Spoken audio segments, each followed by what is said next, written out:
Good morning, welcome back to my channel Sumesh ক্রিয়েশনে সবাইকে স্বাগত।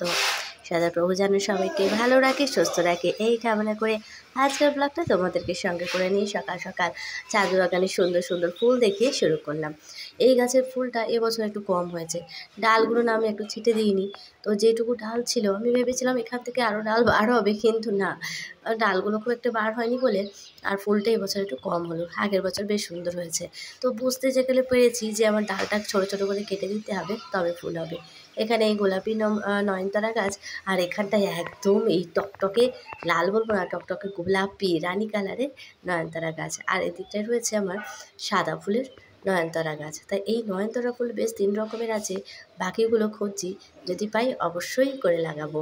এদিকে আমার বেলি ফুলে ফার্স্ট ফুল হয়েছে, বেশ সুন্দর গন্ধও হয়েছে। এই ফুলটাও ঠিক একই রকমের। গাছটা একটু বাড়তেই ওই যে হনুমানগুলো এসে গাছের কচি কচি পাতাগুলো খেয়ে নিয়েছিল, তো সেই কারণে গাছটা সেরকমভাবে বাড়তে পারেনি। তো আমি প্রথমে ছেটে দিয়েছিলাম, কিন্তু এই প্রবলেমের জন্য গাছটা হয়নি।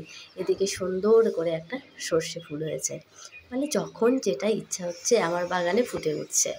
তো চলো, মামাকে স্কুলে দিয়ে পড়াতে গিয়েছিলাম, পড়ানো শেষে হাঁটতে হাঁটতে এলাম, কারণ বাবু নেই। হাঁটতে এই কারণেই এলাম, টোটো করে আসতে পারতাম, কিন্তু ওই যে একটু ফল কিনবো মামার জন্য, তো সেই জন্যই হাঁটতে হাঁটতে এলাম। ফলের কি দাম, বাপ রে বাপ! রোজার কারণে ফলের দামগুলো একটু বেড়ে গেছে। আমি আবার একটা দোকানদার কাকুকে বললাম এখন আর খাবো না, 1 মাস পরে খাবো ফল। তবুও মেয়ের জন্য একটু কলা নিয়ে নিলাম আর একটু শশা। তো এইটাই হচ্ছে আজকের, চলো বাড়ি ফিরে যাই।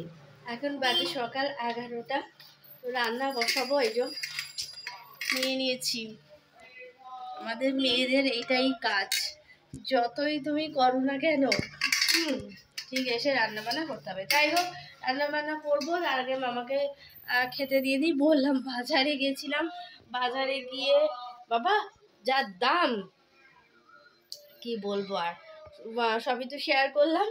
আর এদিকে মামাকে দিয়ে দিলাম, ওই যে ওর হয় পটি প্রবলেম হচ্ছে, তো সেই জন্য আমি ভাবলাম যে এবারে আমি লেবুটা কিনবো না, তো ওর জন্য কলাটা কিনি। তো কলাটা কিনেছি, ওকে দিয়ে দিয়েছি, কলাটা খাচ্ছে। আর একটু ডিম সেদ্ধ করেছি, ডিমটা নিয়ে এলাম ওর জন্য দিই। কিচ্ছু যদি না খেতে চায়, একটা বুড়ি বিস্কিট কিছু যে টিফিনে বললো আমাকে বিস্কিট দাও, তো বিস্কিটটা দিলাম। যখন যেটা বলে মোটামুটি দেওয়ার চেষ্টা করি, সবসময় হাতের কাছে না থাকলে অসুবিধা হয়, কিন্তু ওই যে দেওয়ার পরেও যদি না খায় তখন খুব রাগ হয়। তো সেই জন্যই ভাবলাম একটু ওলট পালট করে দিই। আর বিস্কিটগুলো একঘেয়েমি হয়ে যাচ্ছে, কারণ বিস্কিটগুলো শেষ হয়ে গেছে। ওই যে ক্রিম দেওয়া বিস্কিটগুলো এগুলো ছিল, সেগুলো শেষ হয়ে গেছে, ওগুলো যেতে হবে, যাওয়ার সময় হচ্ছে না। আর হচ্ছে গিয়ে ওই পার্লে যে বিস্কিটটা আছে ওটাই এখন আপাতত চলছে। তো ওটা শেষ হয়ে গেলে একেবারে ভাবছি যে একেবারে যাব, তো সেই জন্য ওয়েট করে আছি। আর কটা প্যাকেট আছে। কি হচ্ছে মা? বেশ, তুমি সুন্দর লিখছো, মুখে বলে বলে লিখতে হয়, কিছুতেই মুখে বলে বলে লিখতো না। তো আমিও ওই দেখি কি খাই, আমিও করিনি, ওই দিয়েছিলাম সেই যে কলাগুলো দিয়েছে একদম সরু।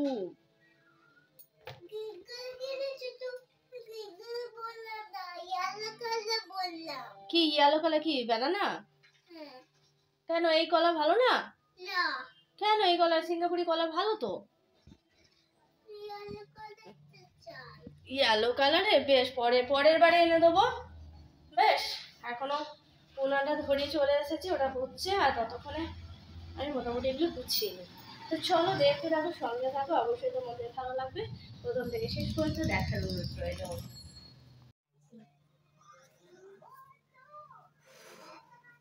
তো কলা খাওয়া হয়ে গেছে?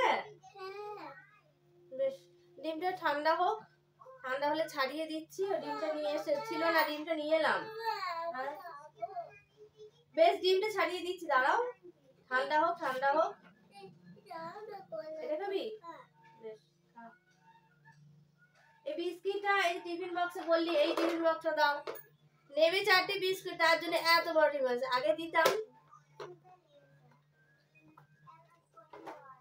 বিস্কিট, দেখি একটা খেয়েছিস? একটা বিস্কিট খেয়েছিস? বলছি স্কুলে একটা বিস্কিট খেয়েছিস? 4টে দিয়েছিলাম। কটা দেবো?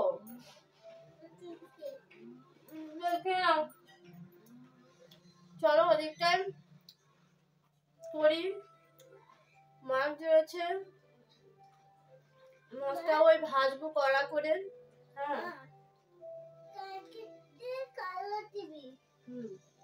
আর ওই লাউয়ের ঝোল পছন্দ নয়, বড়ি দিয়ে ওই মাখা মাখা তরকারি করবো। আচ্ছা স্কুলে কলা দেবো, বেশ আমি ওই জন্যই কিনেছি, একটু এনা হলে হবে না। বেশ একবার আঙুর নিয়ে এলাম, আঙুর 2 দিন ধরে দিয়েছি, খেয়েছে।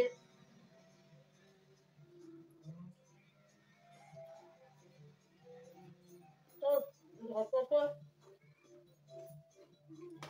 করি প্রথম দিকে টাইম হয়ে যায়, হয় না উনি ধরতে পারে টাইম ওয়েস্ট করছে।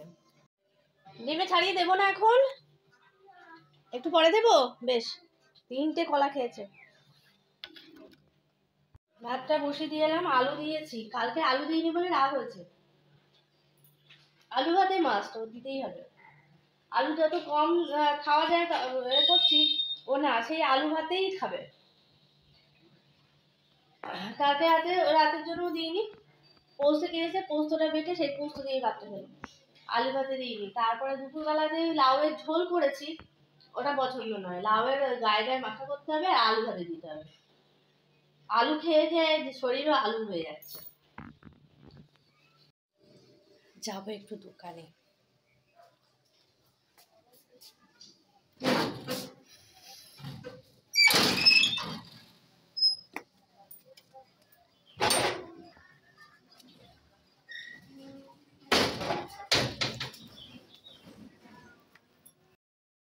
আমার এই মাখা মাখা লাউয়ের তরকারি অনেকটা হয়ে এসেছে, এতটা জল বেরিয়েছে যে জল করতে করতেই আমার অর্ধেক সময় শেষ। মাছটা ভাজবো বলে নিচে গ্যাসে চলে এসেছি, এসে ওই আলু ভাতে মাখার লঙ্কাটা নিয়ে নিলাম, আর তারপরে মাছটা একটু কড়া কড়া করে ভাজবো বলে এখানে এলাম। পনিরের ক্ষেত্রে সেটা হয় না, প্রথমে ভাত তারপরে তরকারি করতে করতে আঁচটা একটু কমে যায়।